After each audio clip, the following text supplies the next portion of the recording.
Hello everyone and welcome in today's lesson where we are going to talk about variables and data types.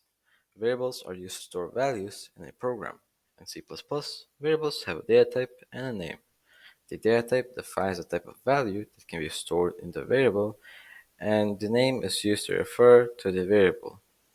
In C++, we have several built-in data types that can be used to store values, where some common data types include int, which is used to store a whole number without decimals, and it's called an integer.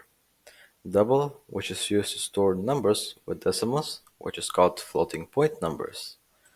Char, character, which is used to store a single character which is enclosed in single quotes. String is used to store a sequence of characters that are enclosed in double quotes. Bool is used to store a boolean value, which is either true or false. As you see, we have declared these variables. In addition to declaring variables, it's also possible to initialize them with a value at the same time. By doing that, as you see, we have the data type, the variable name.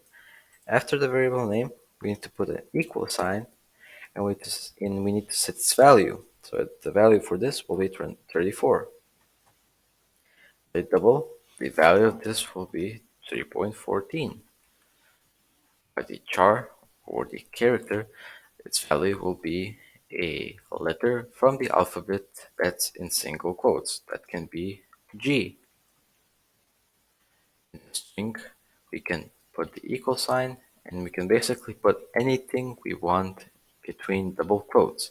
For example, hello world. And at the end, by boolean, we're just going to put a value that's true or false. For example, let's put true. And at the end of this, you just learned the basics of variables and data types in C++. And I want you to remember that variables play an important role in programming as they allow you to store and manipulate values in your code. So practice using different data types and variables on your own. It's better to get comfortable with them. So I recommend you follow with this tutorial and uh, do coding and practicing on your own.